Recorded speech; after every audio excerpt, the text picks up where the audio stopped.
अरुणाचल प्रदेश के खोंसा जेल तोड़कर भागे उग्रवादी अब तक सुरक्षाकर्मियों की गिरफ्त से बाहर है।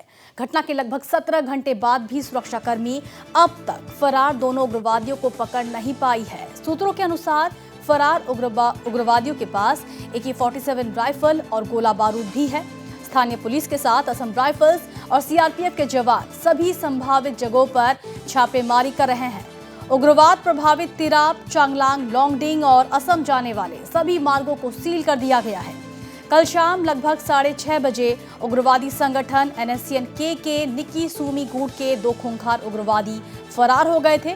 उग्रवादियों ने भागने से पहले ड्यूटी पर तैनात सुरक्षाकर्मी से उसकी सर्विस राइफल छीनने के बाद उसे गोली मार दी थी। फरार उग्रवादियों के नाम निकी सूमी गुट का उग्रवादी रोक्सेन होमचा और टीपू किटनिया है।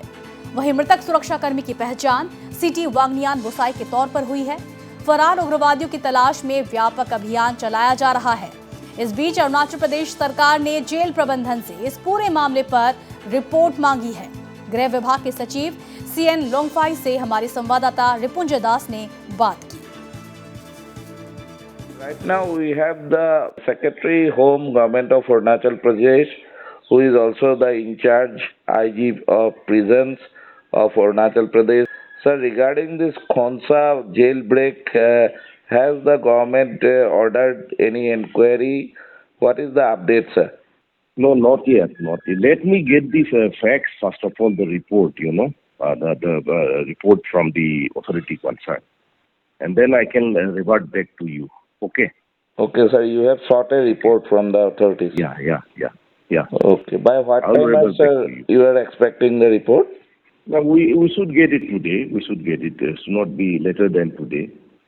Okay, sir. Then only we'll think of the future course. Yeah. Okay, sir. Okay. Thank you, sir. तो सरकार ने जेल प्रबंधन से इस पर रिपोर्ट मांगी है। ज्यादा जानकारी के लिए हम जुड़ेंगे हमारे संवाददाता रिपुंजय दास के साथ। रिपुंजय, मृतक सुरक्षाकर्मी के साथ फरार उग्रवादी की जान पहचान की खबरें भी सामने आ रही है। इस सिलसिले में क्या कुछ अपडेट्स आपके पास? जी हाँ कविता, हम नॉर्थ ईस्ट लाइव के दर्शकों के लिए ये एक एक्सक्लूसिव खुलासा करना चाहेंगे कि अभी तक जो जांच प्रक्रिया चली है खोंसा में जो लोकल अथॉरिटीज है उनके द्वारा, इससे यही सामने आ रहा है कि जो मृतक जो कांस्टेबल है बोसाई वो उसका और जो मिलिटेंट है होमचा, इनके बारे में काफी इनमें जान पहचान था, क्योंकि होमचा जो है ये बोरदुरिया विलेज का है और जो बोसाई जो था वो कायबाई विलेज का है, तिराप डिस्ट्रिक्ट में ही। और ये दोनों गांव जो है एक दूसरे से सटा हुआ है, तो स्वाभाविक है ये दोनों एक दूसरे को जानते थे। और ऐसा वहाँ जेल के अंदर जो बाकी कैदी है वो उनका भी यही कहना है। इन्होंने जो वहाँ के जो इन्वेस्टिगेटर्स है उनको बताया है, उनके हवाले हमें जो जानकारी प्राप्त हुआ है अभी तक कि ये दोनों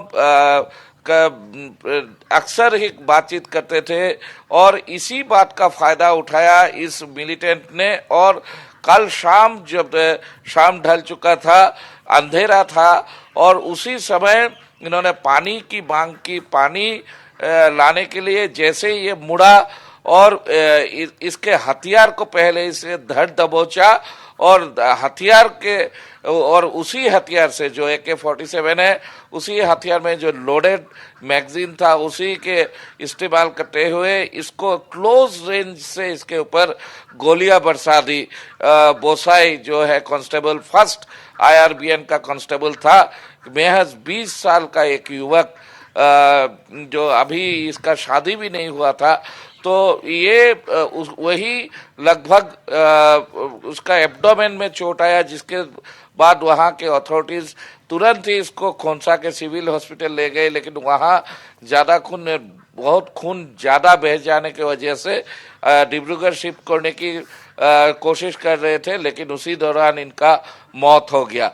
तो ये एक बहुत बड़ा बात सामने खुल के आ गया, किस तरीके से एक सुनियोजित एक प्लान के जरिए ये जो होमचा है, जो कि एक खूंखार उग्रवादी है, ये इसने एक षड्यंत्र का रचना किया और किस तरीके भागने में सक्षम हुआ अपने एक सहयोगी के साथ। बिल्कुल, एक के बाद एक खुलासे हो रहे हैं और कहीं ना कहीं जेल प्रबंधन की सुरक्षा पर भी सवाल खड़े हो रहे हैं।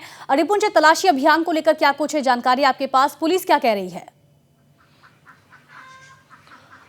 कविता, पुलिस का जो कहना है, इनके हिसाब से अरुणाचल प्रदेश पुलिस, सीआरपीएफ और आसाम राइफल्स जो है, ये तीनों जो फोर्सेस है, इनका एक साझा अभी कॉम्बिंग ऑपरेशन चल रहा है पूरे तिरे के जिले और इससे जो सटा हुआ 2 जिला है लोंगडिंग और चांगलांग, तीनों जिले में पूरा एक बड़ा अभियान छेड़ा गया है इन दोनों भगोड़े जो उग्रवादी है इनको पकड़ने के लिए। लेकिन अभी तक जो है पुलिस को या सुरक्षा बलों को इस विषय में कोई सफलता प्राप्त नहीं हुई है।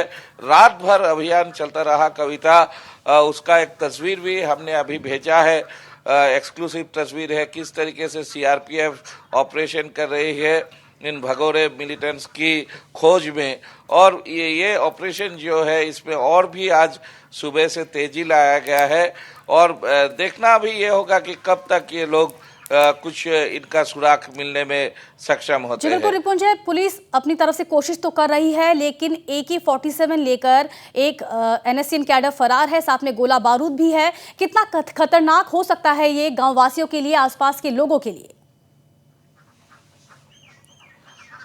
कविता, देखिए, ये एक बहुत ही भयंकर बात है कि AK-47 के साथ जो फरार हुआ है उसने इन वहां जेल के पास ही 12 से 14 राउंड फायरिंग किया है, ऐसा वहां के लोगों का कहना है। पुलिस को कल रात ही 6 फायर्ड केसेस मिल गए थे AK-47 के, और उसके साथ ही अभी ये जो फरार हुआ है ये कभी भी अपने हथियार का गलत इस्तेमाल करते हुए, और AK जैसा खतरनाक हथियार जो इसके पोजीशन में है, इसको बहुत ही अभी एक कभी भी कुछ भी हो सकता है।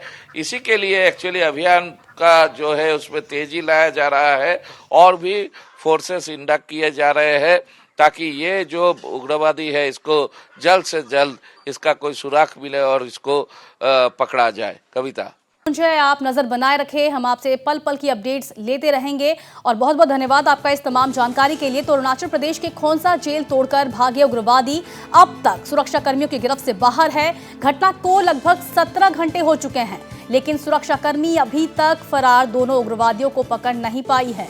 सूत्रों के अनुसार फरार उग्रवादियों के पास AK-47 राइफल है और साथ में गोला बारूद भी है।